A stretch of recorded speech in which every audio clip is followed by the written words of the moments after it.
यही बुद्धा तो था जिसने हमें मैडम सफूरा जैसी शातिर औरत और सदीकी जैसे मुनाफिक बंदे से टकराया था। इसी नायाब बुद्धा की खातिर भांडियल एस्टेट के रंजीत पांडे जैसे खतरनाक कमांडो पाकिस्तान आए थे और उन्होंने मार धाड़ की थी। इसी बुद्धा को चुराने की सजा में हमें सफूरा और सदीकी को पाकिस्तान से उठाकर इंडिया की उस दूर दराज एस्टेट में फेंका गया था। यही नायाब मूर्ति जिसे लोग आरा कोहे कहते थे। यह बात पूरे यकीन से कही जाती थी कि आरा कोहे अपनी हिफाजत खुद करती है और इसे नाजायज तौर पर अपने कब्जे में रखने वाले बर्बाद होते हैं। हमारी आखिरी इतलात के मुताबिक यह बुद्धा भांडियल एस्टेट में था, वहां के बड़े पकौड़ा में। लेकिन अब ये सफेद फार्म रियान विलियम हम पर इंकिशाफ कर रहा था कि वो यहाँ है, शेखुपुरा के इस फार्म में या कहीं आसपास, एक मुस्ततिल 24 डब्बे में बंद, और कुछ खतरनाक लोग इसके पीछे हैं। इमरान ने अपने रिएक्शन से जाहिर कुछ नहीं होने दिया। रियान विलियम बदस्तूर फोन पर बोल रहा था, ये मुजस्मा आरा कोहे कुछ लोगों के लिए बेहद कीमती है, वो इसके लिए कुछ भी कर सकते हैं। इस मुजस्मे के बहुत से मद्दाहब अभी इस बात से बेखबर हैं कि वो यहाँ पाकिस्तान में लाहौर के करीब मौजूद है। अगर यह न्यूज़ फैल गई तो यहाँ बहुत हंगामा हो सकता है। बहुत से मुल्की और गैर मुल्की गिरोह इस इलाके का रुख कर सकते हैं। हम इस काम को जितनी जल्दी निपटा लें इतना ही अच्छा होगा। इमरान ने कहा, जहन में बहुत से सवालात उभरते हैं जनाब। सबसे अहम सवालात तो यही हैं कि ये खास बुद्धा यहाँ पहुंचा किस तरह और ये किसकी मलकियत है। रियान बोला, मेरी मालूमात भी इस बारे में कुछ ज्यादा नहीं है। इस हवाले से किसी इब्राज सदीकी का नाम लिया जा रहा है। अब ये सदीकी कहाँ है इसका भी किसी को कुछ पता नहीं है। तुमने भी कल बताया था कि डॉक्टर महनाज के बयान के मुताबिक ये बुद्धा एक चांदनी रात में एक तेज रफ्तार गाड़ी में से नहर के किनारे झाड़ियों में गिरा था। यह मुमकिन है कि वो सदीकी ही इस बुद्धा को लेकर कहीं जा रहा हो और कुछ लोग उसके पीछे लग गए हों। इन लोगों से मुजस्मे को बचाने के लिए उसने इसे जानबूझकर फेंक दिया होगा। शायद रियान विलियम की गुफ्तगू कुछ देर मजीद जारी रहती, मगर किसी वजह से सिग्नल ड्रॉप हो गए और सिलसिला मुनक़ता हो गया। हम सन्नाटे में थे। यहाँ फार्म हाउस में आने के बाद हमने पुरस्रार बाग्स के बारे में कई बार सुना था, लेकिन हमारे वहमो गुमान में भी नहीं था कि इस बाग्स का ताल्लुक नायाब मुजस्मे की स्मगलिंग के इन वाक़यात से निकल आएगा जिनको हम तकरीबन भूल ही चुके हैं। इमरान ने खोपड़ी सहलाते हुए कहा, यह क्या गड़बड़ घोटाला हो गया जिगर? आरा कोहे का भूत फिर जिंदा हो गया है। न सिर्फ जिंदा हो गया बल्कि जरगान से तुरंत यहाँ शेखुपुरा रोड के इस फार्म में भी आ पहुंचा है। तुम्हारी सौगंध, मेरी तो बुद्धि चकरा गई है। बुद्धि का मतलब समझत हो ना तुम? मैंने कहा, सदीकी का नाम आने के बाद इस मामले में शुबे की गुंजाइश कम में रह गई है। लेकिन सोचने की बात यह है कि यहाँ सदीकी और बुद्धा का नाम साथ साथ क्यों आ रहा है? कहीं ऐसा तो नहीं कि सदीकी ही बुद्धा को फिर इंडिया से पाकिस्तान लेकर आया हो? बड़ा मुबारक दिन है। कई महीनों के बाद तुमने कोई अकल की बात की है। इमरान ने कहा और परेशान बकरी की तरह सर झुका लिया। क्या कहना चाह रहे हो? यार वही जो तुम कहना चाह रहे हो। तुम्हें याद होगा जब हम एस्टेट से वापस रवाना होने लगे तो सदीकी को बहुत तलाश किया गया। मैडम सफूरा ने पूरे 2 दिन उसको खोजने में लगाए थे। फिर ऐसे शवाहिद मिले थे जिनसे मालूम होता था कि सदीकी हमसे पहले ही एस्टेट से निकल चुका है। याद है ना तुम्हें? मैंने उस बात में सर हिलाया। वो सिगरेट का धुआं फिजा में छोड़कर बोला, अगर सच पूछते हो तो मुझे उसी वक्त शुबा सा हो गया था। मुझे लगा था कि यह बंदा अगर वाकई यहाँ से गया है तो फिर जाते जाते कोई कारनामा अंजाम दे गया है। तुम्हारा मतलब है कि सदीकी ने एस्टेट से निकलते निकलते वो बुद्धा भी चुरा लिया है जिसके लिए वो वहां सजा काट रहा था और जिसकी चोरी ने 4 साल पहले हर जगह तहलका मचाया था। लग तो ऐसा ही रहा है, लेकिन यह काम कुछ आसान तो नहीं होगा। मैंने कहा, तुम भूल रहे हो कि एडवोकेट सदीकी एक शातिर तरीन शख्स का नाम है। उसके चेहरे के पीछे एक और चेहरा है। और फिर इन दोनों स्टेट में जिस तरह के हालात थे तुम भी अच्छी तरह जानते हो। हुक्म और उसके हवारी गोरों को शिकस्त हो चुकी थी। हर तरफ अफरा तफरी थी। हिफाजती इंतजामात दरहम बरहम हो चुके थे। लेकिन फिर भी आरा कोहे की बड़ी अहमियत थी यार। अगर उसे गायब किया जाता तो चंद घंटे के अंदर अंदर जरगाह में तहलका मच जाता। तुम्हारे सवाल के कई जवाब हो सकते हैं जिगर। यह भी तो मुमकिन है कि पकौड़ा के अंदर असली मूर्ति की जगह उसकी नकल रख दी गई हो। इमरान की बात में वजन था। एकदम ही सदीकी का किरदार हमारी नजरों में जबरदस्त अहमियत इख्तियार कर गया था और किसी हद तक सफूरा का किरदार भी। सफूरा और सदीकी नवादरात के हवाले से 2 पुराने दोस्तों की तरह थे। मैं और इमरान इस बारे में देर तक गुफ्तगू करते रहे। बाक्स वाले मामले में हमारी दिलचस्पी एकदम ही बहुत बढ़ गई थी। हमारे वहमो गुमान में भी न था कि $16 मिलियन के इनामी मुकाबले और फरबा अंदाम रियान विलियम से शुरू होने वाले वाकयात के डांडे यूं इस फार्म हाउस और फिर आरा कोहे से जा मिलेंगे। रियान विलियम को भी कोई खबर नहीं थी कि उसने इमरान को जिस काम पर मामूर किया है और जिस चीज का खोज लगाने को कहा है, इस चीज से इमरान का पहले ही गहरा वास्ता रहा है। बहरहाल अब भी आराकोए की यहाँ मौजूदगी के बारे में हम यकीन से कुछ नहीं कह सकते थे। इमरान उठकर बेचैनी से कमरे में टहलने लगा। वो तेजी से सिगरेट भी फूंक रहा था। अपनी खूबसूरत ठोड़ी का गड़ा खुजाते हुए बोला, यार ये तो बड़ा कजिया शुरू हो जाएगा। सारे के सारे हालात पलट आएंगे। तुम्हारा मतलब है कि इंडिया से फिर खतरनाक कमांडोज आएंगे और आराकोए को ढूंढेंगे? बिल्कुल ऐसा ही हो सकता है, बल्कि इससे भी बढ़कर। जैसा कि हम देख रहे हैं, टियान विलियम जैसे लोग भी इस मामले में मुलव्विस हो चुके हैं। कुछ भी हो सकता है, तो फिर क्या होना चाहिए? यह बुद्धा अगर वाकई जलाली के आसपास है तो फिर इसे जल्द अज जल्द बरामद होना चाहिए और हमारी हिफाजत में आना चाहिए। लेकिन ये बाबा जी अपनी ज़ात शरीफ में खुद एक बहुत बड़ी मुसीबत है। मुझे नहीं लगता कि ये आसानी से कुछ बता कर देंगे, और सख्ती करके इनसे पूछना मुमकिन नहीं। यह चलता फिरता मुद्दा है। ये आनन फानन में अल्लाह को प्यारे हो सकते हैं। असल मसला तो यही है, इमरान ने कहा, वरना रियान और जावा जैसे लोग 2 घंटे में इनको जुबान खोलने पर मजबूर कर देते। कोई तरकीब सोचो यार, वो कश लेकर बोला। शुरू में मेरा ख्याल था कि शायद डॉक्टर महनाज से जलाली का लगाव कुछ काम आ सकता है, यानी अगर महनाज किसी मुसीबत में गिरफ्तार हो जाए तो उससे बचाने के लिए ये हजरत अपनी जुबान खोल देंगे। लेकिन अब अंदाजा हुआ है कि ऐसे मामलों में ये बिल्कुल बेहिस हैं। इन हजरत ने रिश्तों नातों के हवाले से अपने अंदर कोई कमजोरी रहने ही नहीं दी। महनाज और दूसरी जवान मुलाजमाओं को ये अपने सुकून और राहत के लिए इस्तेमाल जरूर करते होंगे, लेकिन इनके लिए कोई जज्बाती वाबस्तगी ये अपने अंदर नहीं रखते। फिर तो एक ही हल समझ में आता है, किसी तरह बाक्स का असल मालिक सामने आ जाए, यानी वो बंदा जिसने चलती गाड़ी से बाक्स फेंका था।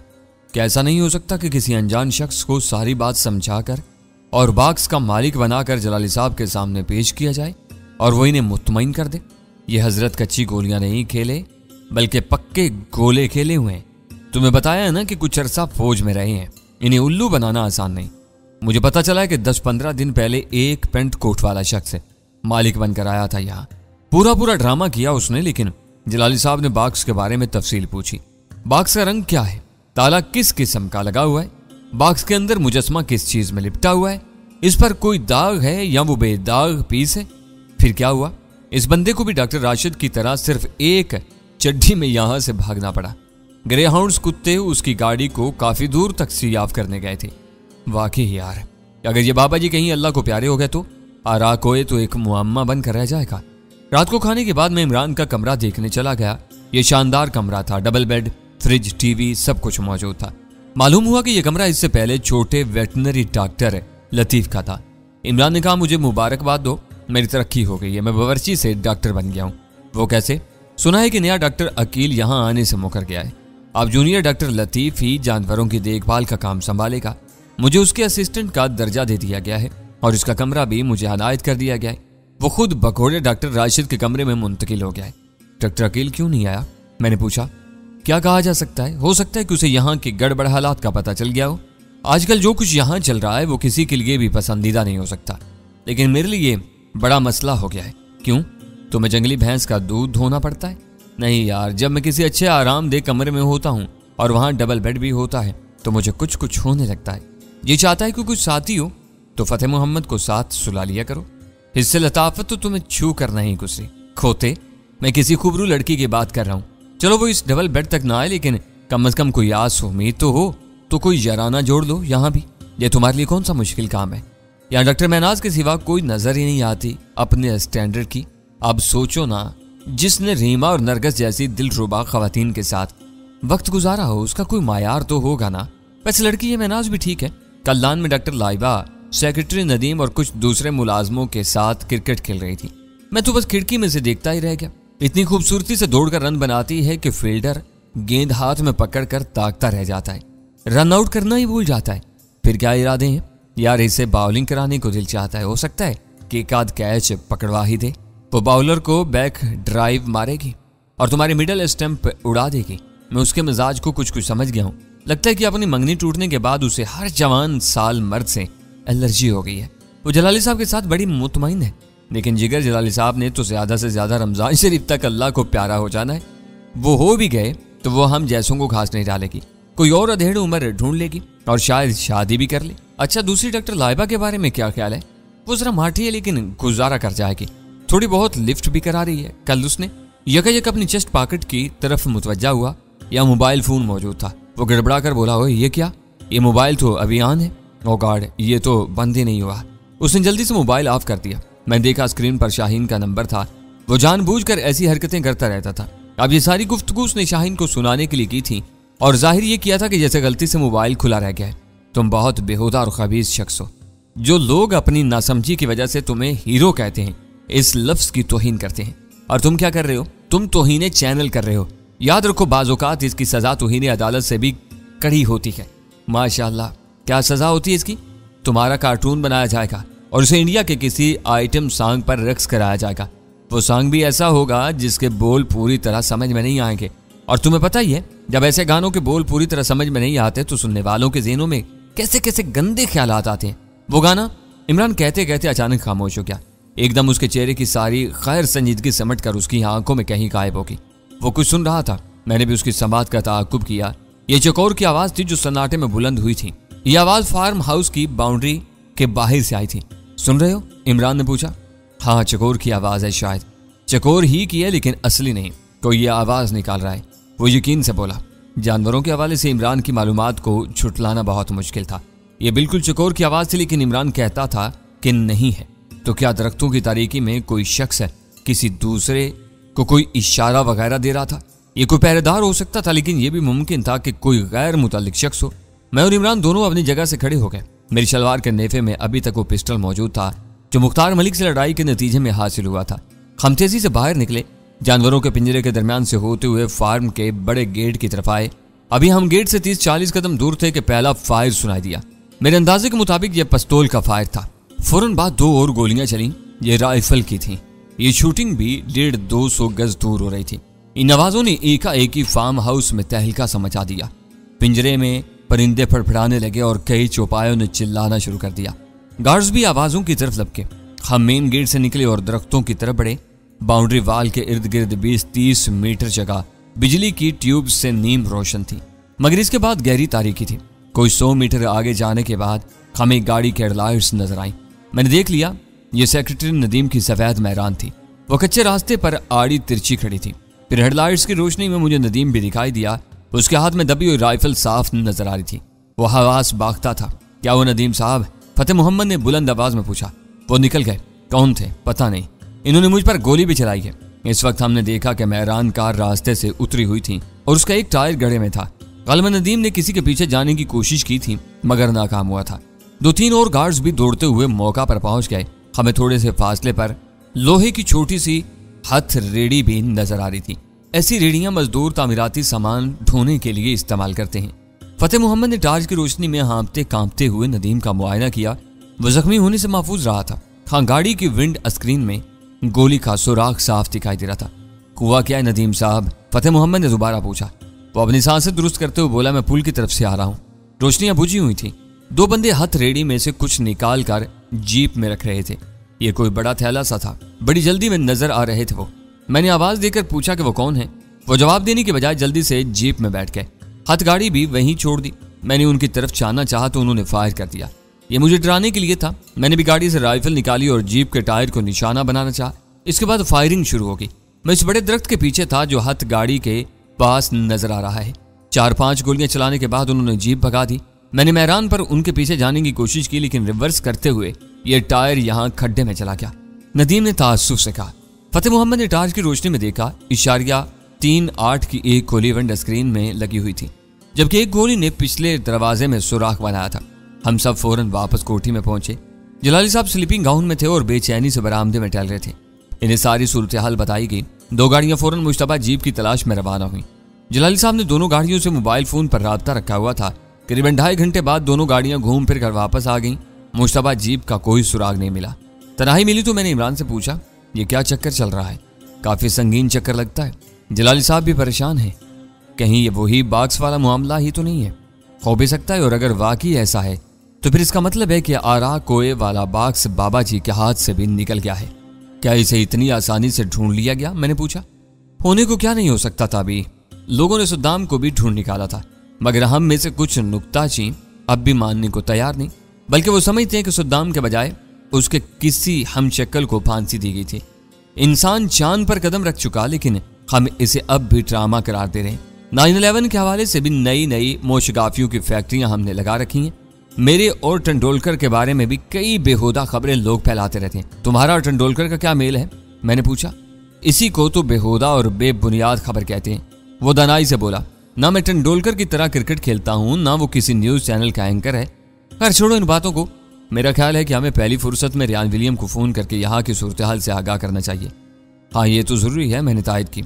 उसने सिगरेट सुलगाया, पेशानी पर सोच की लकीरें थीं। कुछ देर तक कमरे में गहरी खामोशी रही, फिर वो बोला, वैसे तभी हमें सूरत हाल का एक और पहलू भी जहन में रखना चाहिए। सिचुएशन का एक दूसरा एंगल भी हो सकता है। वो क्या? उसने मोहताज नजरों से इर्द गिर्द देखा, तब धीमे लहजे में बोला, ये इम्कान भी है कि जलाली साहब को ट्रैप करने की कोशिश की जा रही हो। वो किस तरह? हम कुछ देर के लिए फर्ज कर लेते हैं कि जलाली साहब ने आरा कोए वाले बाक्स को हिफाजत की गर्ज से फार्म हाउस के इर्द गिर्द कहीं छुपा रखा है। इन्होंने ये काम अकेले किया है और इस जगह की खबर उनके अलावा किसी और को नहीं। अगर वाकई ऐसा है तो फिर कुछ देर पहले जो वाकया हुआ है उसने यकीनन जलाली साहब को बहुत परेशान किया होगा। वो सोच रहे होंगे कि आखिर वो क्या चीज थी जिसे कुछ लोगों ने हथ गाड़ी से निकालकर जीप में रखा और फिर भाग गए। न सिर्फ भागे बल्कि खुद को बचाने के लिए बाकायदा फायरिंग भी की। हाँ बात समझ में आ रही है। इनका ध्यान बाक्स की तरफ भी जा सकता है। बिल्कुल जा सकता है, बल्कि क्या होगा। अब सोचो वो क्या करना चाहेंगे। वो तस्दीक करना चाहेंगे कि बाक्स अपनी जगह पर मौजूद है या नहीं। मैंने सनसनी महसूस की। इमरान की बात में जबरदस्त मंतक मौजूद थी। मैंने कहा, तुम्हारा मतलब है कि जलाली साहब का पीछा किया जाएगा? अल्लाह तुम्हें नरीना औलाद दे। मेरा मतलब बिल्कुल यही है। इसका मतलब है कि अगले 1-2 दिन में हमें जलाली साहब की आमदोरफ्त पर नजर रखनी होगी। यकीनन खास तौर पर इस वक्त जब वो कहीं अकेले रवाना हो। फर्ज किया वो रवाना होते हैं और हमें पता भी चल जाता है तो फिर? मैंने पूछा। फिर इनका पीछा किया जा सकता है। जू में 3 पिकअप्स गाड़ियां मौजूद हैं। इनमें से एक की चाबी मेरे पास मौजूद है। इसके अलावा एक स्कूटर भी काबिल इस्तेमाल हालत में। यह लंबा चौड़ा खेल लगता है इमरान। जवजह से लोग इसमें मुलव्विस हैं। फर्ज किया सब कुछ वैसा ही हुआ जैसा हमने सोचा है। हमने जलाली साहब का पीछा भी कर लिया, लेकिन जब जलाली साहब मौका पर पहुंचे और 15-20 मुसल्ला बंदे वहां आदम के तो फिर? यार तुम सब कुछ पहले ही तो मत सोच लो ना। कुछ फैसले मौका पर भी किए जाते हैं। अगर हमें महसूस हुआ कि जलाली साहब के आसपास ज्यादा गड़बड़ है तो हम इन्हें आगे जाने से रोक भी सकते हैं। क्या मतलब? हम इन्हें बता सकते हैं कि इन्हें ट्रैप किया जा रहा है। वो जहां जा रहे हैं वहां का इरादा मुलतवी कर दें। लेकिन अभी तो यार ये सब मफरूजा ही हो सकता है ना। हो सकता है कि ये कोई चक्कर ही और हो। वो रात गुजर गई। अगले दिन भी कोई खास वाकया रूनुमा नहीं हुआ। फार्म हाउस के इर्द गिर्द चौकीदारों की तादाद बढ़ा दी गई थी। हस्ब साबिक इस वाकये की रिपोर्ट भी जलाली साहब ने पुलिस में दर्ज नहीं कराई। तहाँ वो परेशान नजर आते थे और यह परेशानी वाज़े तौर पर महसूस होती थी। ये तीसरे दिन का वाकया है। इमरान डॉक्टर लतीफ के साथ लाहौर क्या हुआ था। एक ईरानी बिल्ली भी साथ गई थी। इनका कोई चेकअप होना था। इसके अलावा इन्हें जानवरों के लिए कुछ अदवायात भी लेकर आना थी। इनकी वापसी शाम के फौरन बाद हो जानी थी, लेकिन फिर इमरान का फोन आया कि कीमती ईरानी बिल्ली को मजीद ट्रीटमेंट की जरूरत है और वो कल सपैर से पहले वापस नहीं आ सकेंगे। ये वही हमला बिल्ली थी जिसको बच्चे जन्म देने थे। रात कोई 10 बजे का वक्त होगा। कोठी की बेशतर रोशनियां गुल हो चुकी थी। वसीउ अरीज लान भी खाली था। मैं दूसरी मंजिल पर वाक़ अपने कमरे की खिड़की में बैठा था। यहाँ से मुझे कोठी का पोर्च साफ नजर आ रहा था। वो शेवरलेट भी दिखाई देती थी जिसे जलाली साहब ज्यादातर सफर के लिए इस्तेमाल करते थे। पिछले 3 दिन से मैंने मुसलसल पोर्च पर नजर रखी हुई थी। इमरान भी यही कर रहा था। हम चाहते थे कि हमें जलाली साहब की आमदोरफ्त की खबर रहे, लेकिन वो इन 3 दिनों में कहीं निकले ही नहीं थे। सिर्फ एक सुबह पैदल निकले थे। डॉक्टर महनाज भी उनके साथ थी। वो थोड़ी सी चहलकदमी करके वापस लौट आए थे। अचानक मैं चौंका। मुझे जलाली साहब की शेवरलेट के करीब एक साया सा नजर आया। शेवरलेट के करीब ही छोटी पोठोहार जीप खड़ी थी। साय ने जीप के गिर्द मशकूक अंदाज में एक चक्कर लगाया। चंद सेकंड बाद नीचे झुका, जैसे अगले पहिए की हवा चेक करना चाहता हो। करीबन आध मिनट तक वहीं रहा। मुझे लगा कि उसने कुछ किया है। फिर वो मेरी नजरों से ओझल हो गया। शायद कोठी के अंदर चला गया था। बाज़ाहिर आम सा वाक़या था, लेकिन मौजूदा हालात में इसे हरगिज नजरअंदाज नहीं किया जा सकता था। तकरीबन 8-10 मिनट बाद मेरे दिल की धड़कन अचानक बढ़ना शुरू की। मैंने पोठवार जीप के करीब एक और साया देखा। यकीनन जलाली साहब थे। वो लड़खड़ाते हुए से आए और जीप में बैठ गए। वो अकेले कहीं जा रहे थे। इनकी उम्र और उनकी जिस्मानी हालत हरगिज ऐसी नहीं थी कि वो इस तरह रात के वक्त कहीं अकेले निकलें, लेकिन इन्हें रोकने टोकने की जुर्रत कौन कर सकता था। एकदम मेरे ज़हन में खतरे की घंटियां बजने लगी।